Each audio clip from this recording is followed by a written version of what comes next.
হাতুরুস সিং এর সাথে হাতুরুস সিং এর রিপোর্ট হাতে পৌঁছেছে নাজমুল হাসান পাপনের, একই সাথে নাজমুল হাসান শান্তর সাথেও আলোচনা করেছেন। এরপর বোর্ড মিটিং এর পরেই হয়তো কোনো নতুন সিদ্ধান্ত আসবে। এ নিয়ে আলোচনা করতে চাই আমাদের সাথে এই মুহূর্তে যুক্ত হচ্ছেন বাংলাদেশ ক্রিকেট দলের সাবেক অধিনায়ক মোহাম্মদ আশরাফুল। মোহাম্মদ আশরাফুল, শুভ সকাল, স্বাগত একাত্তরের খেলা যোগে। আমরা গতকালই আসলে সন্ধ্যার দিকে খবরটা পেয়েছি যে ভারতের কোচ অবশেষে গৌতম গম্ভীর হচ্ছেন। এটাই আসলে শোনা যাচ্ছিল যে তিনিই হতে যাচ্ছেন। তার মানে হচ্ছে ভারত একজন দেশি কোচের পরে আরেকজন দেশি কোচকে বেছে নিয়েছেন। এমনও ব্যাপার শোনা যায় যে ভারত আসলে জানেন যে গৌতম গম্ভীরের পর কে হবেন তাদের কোচ, এবং সেটা অবভিয়াসলি দেশি কোচ হওয়ারই সম্ভাবনা বেশি। অথচ আমরা একজন বিদেশি কোচ যিনি টানা দুটো ওয়ার্ল্ড কাপে যার অধীনে বাংলাদেশ আসলে বাজে পারফর্ম করেছেন, তাকেই আমরা আসলে টেনে নিয়ে যাচ্ছি। এই বিষয়ে আপনার কি বিশ্লেষণ? ধন্যবাদ, শুভ সকাল। আসলে আপনি যেটা বললেন যে ইন্ডিয়া অনেকদিন ধরেই আসলে তারা লোকাল কোচ নিয়েই আসলে কাজ করছেন। রাহুল দ্রাবিড়ের আগে রবি শাস্ত্রী ছিল লম্বা সময়।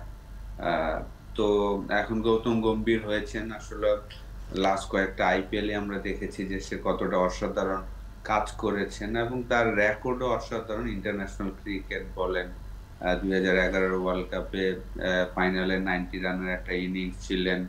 তারপর 2007-এর টি-20 ওয়ার্ল্ড কাপ প্রথম চ্যাম্পিয়ন হয়েছিলেন, সেখানেও চমৎকার একটা ইনিংস ছিল। তো তার কাজও ভালো করছেন, আইপিএল এ চমৎকার কাজ করছেন।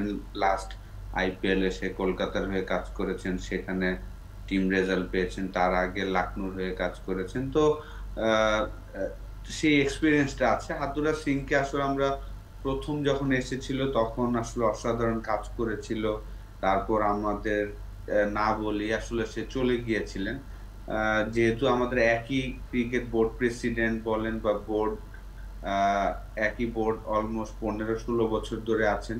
তো তাদের কাছে মনে হয়েছে যে আসলে হাতুরা সিং হয়তো বা বেস্ট অপশন। সেই কারণেই যখন সে প্রথম টার্মে ছিলেন চলে গিয়েছিলেন, কিন্তু আমাদেরকে না বলেই তো আবার তাকে নিয়ে এসেছেন। তার আন্ডারে আসলে যেভাবে আমরা আশা করেছিলাম সেই পারফরমেন্সটা আসলে হয়নি।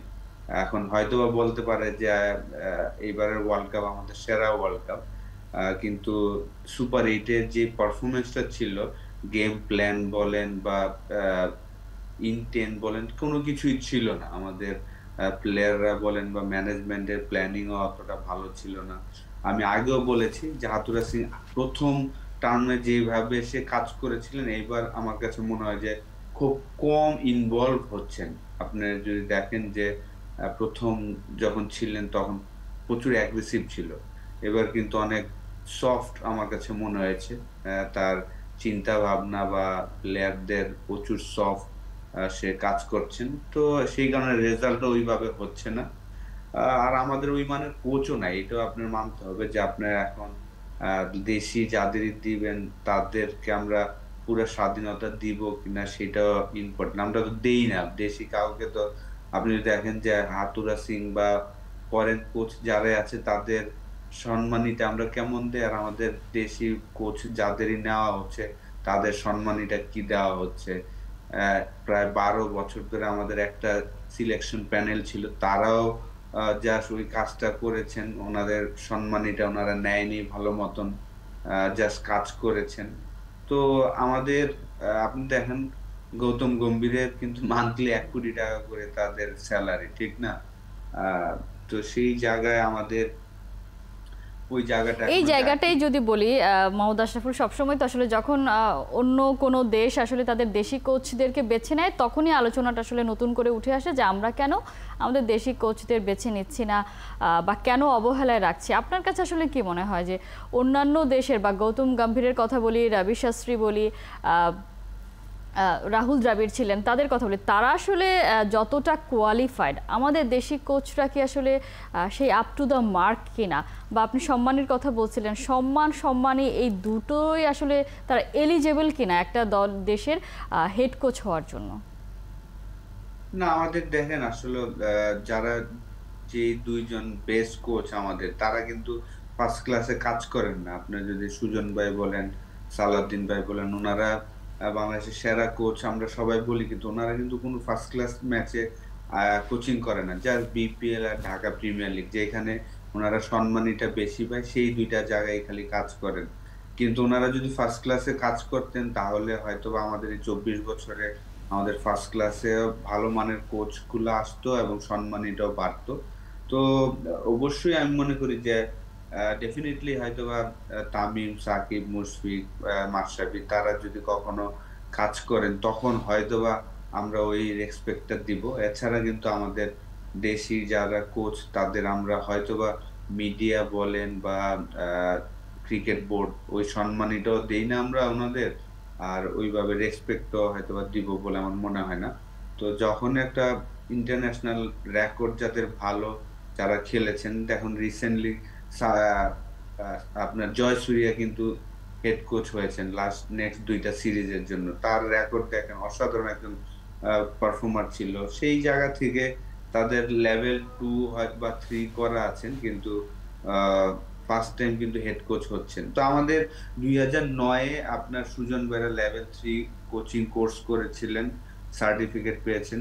এখন ২০২৪ ১৫ বছর হয়েছে আমাদের ক্রিকেট বোর্ড কিন্তু আর নতুন কোন এই যে রাজিন ভাই বলেন বা নাজমুল, তালহা তাদেরকে কিন্তু ওই লেভেল 3 কোচিং কোর্সটা করানোর এটা যদি ক্রিকেট বোর্ড থেকেই উদ্যোগ নিয়ে করাতো তাহলে হয়তোবা ভালো হতো। যে না আমাদের এই টেস্ট প্লেয়ার গুলা তুষার ইমরান যারা এখন বাংলাদেশ ক্রিকেট বোর্ডে ঢুকেছেন, তাদেরকে কিন্তু আমরা তারা কিন্তু খেলা ছেড়েছেন দেখেন প্রায় ৪-৫ বছর হয়ে গিয়েছে। কিন্তু তাদের ওই লেভেল 3 কোচিং কোর্সটা করানো হয়নি বা করে নাই। নিজের থেকে হয়তোবা তারা করেনি। তো এই জায়গাটা তো আমাদের ক্রিকেট বোর্ডের একটা বড় ল্যাকিংস তো আছে আমি মনে করি যে আমাদের দেশি কোচদের যে আপনি ইমপ্রুভ করাবেন, যে তারা খেলা ছাড়ার পরে যে কোচিং ও কিন্তু একটা নতুন করে কাজ করার একটা জায়গা আছে। আপনার প্লেইং লাইফ তো একটা আছেই এবং সেই এক্সপেরিয়েন্সটা হয়তো আপনি শেয়ার করতে পারেন।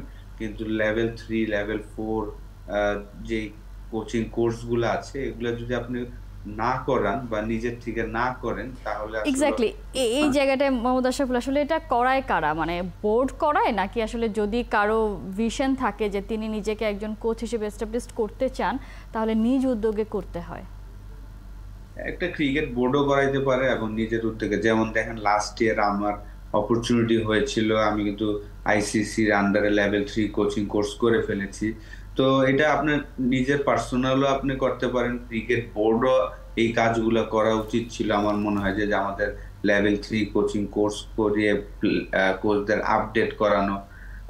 আপনার প্লেয়ার লাইফে এক ধরনের একটা হতে পারেন কোচিং লাইফটা একটু টোটালি ডিফারেন্ট। আপনাকে আবার 0 থেকে স্টার্ট করতে হয়। ডেফিনিটলি আপনাকে হেল্প করবে আপনার খেলার এক্সপেরিয়েন্স, সেটা আপনাকে হেল্প করবে। টেস্ট প্লেয়ার হলে আপনাকে একটা এক্সপেরিয়েন্স ওইটা আপনাকে হেল্প করবে। কিন্তু কোচিং কোর্সগুলা এটা নিজের উদ্যোগেও করতে হয় এবং ক্রিকেট বোর্ডও সেই কাজগুলা করা উচিত ছিল। এই ১৪-১৫ বছর হয়েছে সুজন ভাইদের পরে আর কোন লেভেল 3 কোচিং কোর্স কাউকে করায়নি। যদিও আমি লাস্ট ইয়ার করেছি আলহামদুলিল্লাহ। কিন্তু এটা ক্রিকেট বোর্ডেরও উচিত ছিল আমার কাছে মনে হয়। বিশেষ করে আপনার ফার্স্ট ক্লাসে যে আমরা ৮ টা টিমের কোচ যাদের দিচ্ছি, ধরেন ডলার মাহমুদ একটা টিমে কোচ থাকেন। এক বছর উইকেট কিপার শাহিন ছিল হেড কোচ হিসাবে।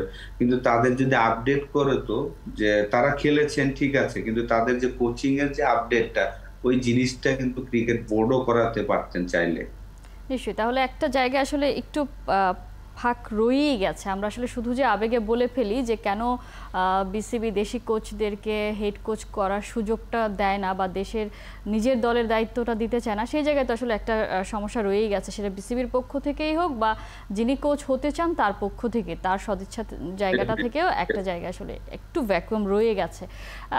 আমরা দেখছিলাম যে নাজমুল হাসান পাপন বলছিলেন হাতুরুর সিংয়ের রিপোর্ট জমা দিয়েছেন, তার নিজের রিপোর্ট ওয়ার্ল্ড কাপে পারফরমেন্স, এবং নাজমুল শান্তর সাথেও কথা বলেছেন। এই দুইটা জায়গাতে আপনি কি কোনো পরিবর্তনের সম্ভাবনা দেখেন কিনা? যে ৩ ফরম্যাটের ক্যাপ্টেন দেওয়া হয়েছে নাজমুল শান্তকে, সেই পারফর্মার শান্তকে আসলে খুঁজে পাওয়া যাচ্ছে না, সেই চাপটা রিলিজ করার কোনো সম্ভাবনা দেখেন কিনা? অন্যদিকে চ্যাম্পিয়ন্স ট্রফি পর্যন্ত হাতুরুর সিংয়ের উপর দায়িত্ব দেওয়া আছে, সেটাও আসলে শর্ট করার কোনো সম্ভাবনা আছে নাকি? না, আমার এক্সপেরিয়েন্সে মনে হয় না যে এই ২ টা জায়গায় কোনো চেঞ্জ হবে। কারণ শান্ত ব্যাটিং পারফরম্যান্স ভালো না হলেও সে ক্যাপ্টেন্সি ভালো করেছেন। পুরা ওয়ার্ল্ড কাপে আমি বলব যে সে বোলিং রোটেশন বলেন বা ফিল্ড চেঞ্জিং সবকিছুই অসাধারণ ছিল। আলহামদুলিল্লাহ খুবই ভালো করেছেন। ব্যাটিং এ হয়তোবা ডিফিকাল্ট ছিল। হয়তোবা উইকেটও এত ইজি ছিল না বা তার এই ফরম্যাটটাও হয়তোবা অতটা ভালো যাচ্ছে না। বিপিএলটাও ভালো খেলতে পারেনি। সেই জায়গা থেকে আপনি যাকে দিবেন এই মুহূর্তে যাদেরই আপনি চিন্তা করবেন কেউই আসলে অতটা ভালো পারফরম্যান্স করতে পারেনি। আ লিটন বলেন, যদি ফিউচার চিন্তা করেন, যেহেতু সাকিব আল হাসান নিজের থেকেই সরে গিয়েছেন সবগুলা ফরম্যাটের ক্যাপ্টেন্সি থেকে। সেই কারণে আমার মনে হয় না এই মুহূর্তে এই ফরম্যাটটাতে নতুন কাউকে দিবে বলে মনে হয় না। আর কোচও চেঞ্জ হবে বলে আমার মনে হয় না। আ যেহেতু ২০২৫ পর্যন্ত তার সাথে কন্ট্রাক্ট আছে। কন্ট্রাক্ট আমি ঠিক জানি না কেমন, যে ছেড়ে দিলে পুরা টাকা দিতে হবে কিনা তাকে। তো ওই জায়গায় আমার মনে হয় না, ক্রিকেট বোর্ডও কিন্তু হ্যাপি আছেন যে ওয়ার্ল্ড কাপের পারফরম্যান্স এ উনার হ্যাঁ, কিছুদিন সেটা তো আগে আমরা ভোট আসলে শুনতেই পেয়েছি। খাতা কলমের যে রেজাল্ট তাতে ক্রিকেট বোর্ড আসলে হাথুরু সিং এর উপর বেশ প্রসন্নই বলা চলে। আপনি বলছিলেন যে ওয়ার্ল্ড কাপে আসলে শান্তর পারফরমেন্সই হয়তো আমরা দেখছি, আসলে তো কেউই পারফর্ম করতে পারেনি। যে বোলারদের কথা আমরা বলছি বা যে কয়েকটা ম্যাচ বোলাররা জিতিয়েছেন সবগুলোই আমাদের মতো করে উইকেট যেগুলোতে ছিল সেখানে আমাদের বোলাররা ভালো পারফর্ম করেছে। স্পোর্টিং উইকেটে কিন্তু ফেল ঠিকই করেছিল। আমরা যদি রিসেন্টলি দেখি এলপিএল এ খেলছে তাসকিন, মুস্তাফিজ, শরীফুল তিনজনই আসলে এক্সপেন্সিভ হচ্ছেন। গতকাল মুস্তাফিজকে ড্রপও করা হয়েছে। কেমন দেখছেন তাদের পারফরমেন্স, বা বিদেশের মাটিতে যদি আসলে ভালো পারফর্ম না করতে পারে তাহলে আসলে ভবিষ্যতে ডাক পাবে কিনা?